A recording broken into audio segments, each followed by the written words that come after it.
Hello guys, welcome back my YouTube channel. And आज जो है हमारा 9वां लेक्चर चलने वाला है। ठीक है, 9वां लेक्चर चलने वाला है और हमारा जो है 9th और एक और लेक्चर होगा एंड उसके बाद हमारा चैप्टर समाप्त होने वाला है। और चलते हैं अपने क्वेश्चन की ओर। उससे पहले अगर मेरे चैनल को सब्सक्राइब नहीं किए हो तो सब्सक्राइब कर दो एंड वीडियो को लाइक करो और अपने दोस्तों में शेयर ज़रूर करिए ताकि उसको भी इस वीडियो का लाभ हो सके। एंड अगर इस वीडियो को देख रहे हैं तो आपको कुछ समझ में नहीं आएगा, सबसे पहले आप लोग फर्स्ट लेक्चर से देखिए एंड आपको मैं 100% कहता हूँ कि आपको समझ में आएगा। और आप 10th में अगर अच्छा स्कोर करना चाहते हैं तो मेरे से जुड़ सकते हैं एंड मैं अपना 100% दूंगा। एंड क्या बोला गया है क्वेश्चन में कि कोई विद्युत रोधी तांबे की तार की कुंडली, ठीक है, किसी गैल्वेनोमीटर से संयोजित है। क्या होगा यदि क्षण चुंबक सबसे पहला कुंडली के धकेला यानी कुंडली में धकेला जाता है, दूसरा कुंडली के भीतर से बाहर खींचा जाता है और तीसरा कुंडली के भीतर स्थित रखा जाता है यानी स्थिर रखा जाता है, तो क्या होगा? तो देख लेते हैं। तो सबसे पहले क्या बोला गया है, कुंडली में धकेला जाता है। तो यदि क्षण चुंबक को कुंडली में धकेला जाएगा तो गैल्वेनोमीटर की सुई यानी दक्षिण वर्त विक्षेपित होगा। ठीक है, दक्षिण की ओर विक्षेपित होगा। और दूसरे पॉइंट में क्या बोला गया है कि कुंडली के भीतर से बाहर खिंचाव यानी खींचा जाता है। तो क्या होगा जब क्षण चुंबक को कुंडली से बाहर खींचा जाए तो गैल्वेनोमीटर का विक्षेपण विपरीत दिशा में होगा। ठीक है, विपरीत उसके अपोजिट डायरेक्शन में होगा। ठीक है, और तीसरे में बोला गया है कि कुंडली के भीतर स्थिर रखा जाता है। तो क्या होगा यदि क्षण चुंबक को कुंडली के भीतर स्थिर रखा जाता है तो गैल्वेनोमीटर की सुई विक्षेपित यानी नहीं होगा। ठीक है, विक्षेपित नहीं होगा। ये तीनों का हमारा पॉइंट आ चुका है एंड आई होप कि आपको समझ में आया होगा। ठीक है, एंड अब चलेंगे अपने नेक्स्ट क्वेश्चन में। तो दो वृत्ताकार कुंडली ए और बी एक दूसरे के निकट स्थित है। यदि कुंडली में ए में विद्युत धारा में कोई परिवर्तन करे तो क्या कुंडली बी में विद्युत धारा प्रेरित होगी? कारण लिखिए। तो फैराडे के अनुसार चुंबकीय फ्लक्स में परिवर्तन प्रेरित धारा के समानुपाती होती है। अतः यदि हम कुंडली में ए में विद्युत धारा में परिवर्तन करेंगे तो इससे चुंबकीय फ्लक्स में परिवर्तन होगा और कुंडली बी में प्रेरित धारा उत्पन्न होगा। ठीक है, कहाँ पे होगा? तो कुंडली बी में उत्पन्न होगा। ठीक है, धारा कहाँ पे? कुंडली बी पे उत्पन्न होगा। ठीक है, अब हम लोग चलेंगे अपने नेक्स्ट क्वेश्चन में।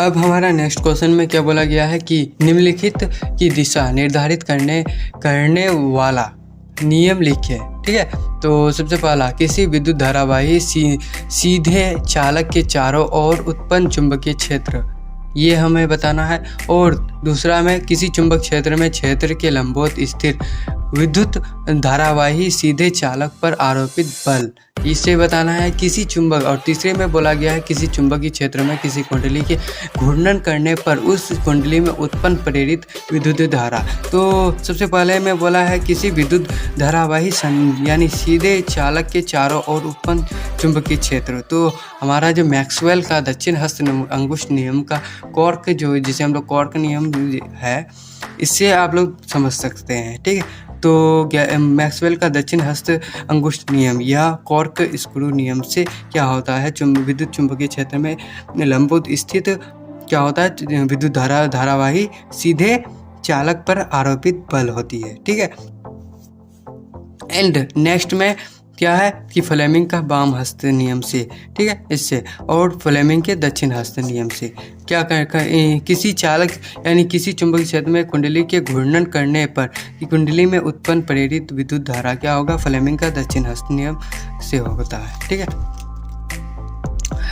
एंड अब हम लोग जाएंगे अपने नेक्स्ट क्वेश्चन में। तो इस क्वेश्चन में क्या बोला गया है हम देख लेते हैं। किसी विद्युत परिपथ में लघुपथन कब होता है? तो किसी विद्युत परिपथ में लघुपतन कब होता है, इसके बारे में बताना है। तो जब किसी विद्युत परिपथ में जीवित या गर्म तार उदासीन या ठंडे तार के संपर्क में आती है। क्या होता है, गर्म या जीवित या गर्म तार जिसे हम लोग कहते हैं उदासीन या ठंडे तार के संपर्क में आता है यानी सट जाता है, तब लघुपतन या शॉर्ट सर्किट की घटना घटती है। लघुपतन की घटना तब होती है जब चालक तारें ऊपर मौजूद विद्युत रोधी आवरण नष्ट हो जाता है, ठीक है, या विद्युत उपकरण में गड़बड़ी आ गई होती है, तो तब हमारा क्या होता है, शॉर्ट सर्किट यानी लघुपतन होता है। अब हमारा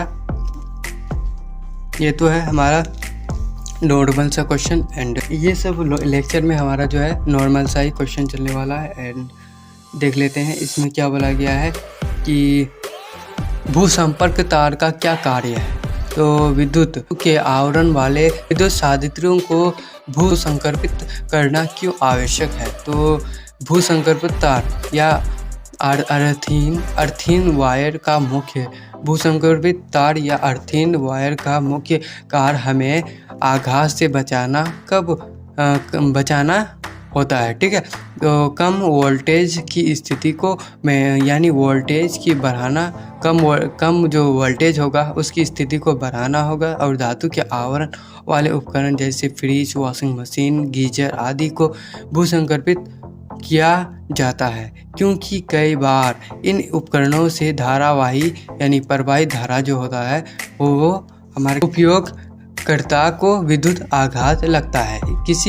किसी विद्युत आघात से बचने के लिए विद्युत वाले यानी धातु वाले विद्युत उपकरण वाले आवरण को भूसंकर्पित किया जाता है, ठीक है। तो हमारा यही रीज़न है।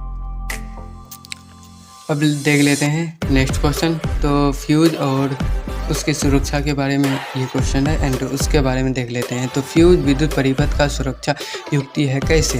तो यदि घरेलू परिपथ में अचानक बहुत ज़्यादा धारा प्रवाहित हो जाए तो परिपथ में लगी विद्युत युक्तियाँ जैसे बल्ब हो गया, टीवी हो गया, पंखा हो गया, एक्सेट्रा जलकर नष्ट हो जाएगा, ठीक है। इसी नुकसान से बचाने के लिए परिपथ में फ्यूज का उपयोग किया जाता है। फ्यूज या फ्यूज तार तांबा प्लस टीन का जो बराबर क्या तांबा और टीन इक्वल टू कांसा, या सीसा प्लस टीन सोल्डर, ये मिश्रित धातु का बना होता है। मिश्रित धातु का गलनांक कम होता है, ठीक है, बहुत कम होता है। अतः जब परिपथ में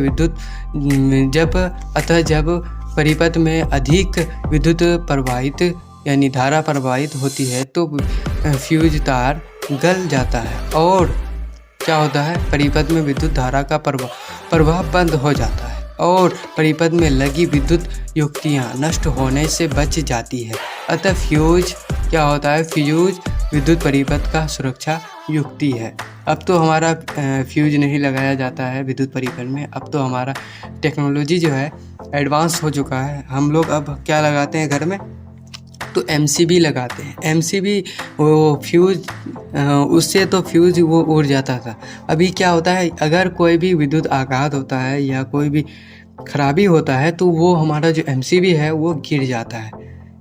एंड वीडियो को अच्छा लगा तो वीडियो को लाइक करना एंड दोस्तों में शेयर करना, ठीक है, एंड ताकि उसको भी इस वीडियो का लाभ हो सके।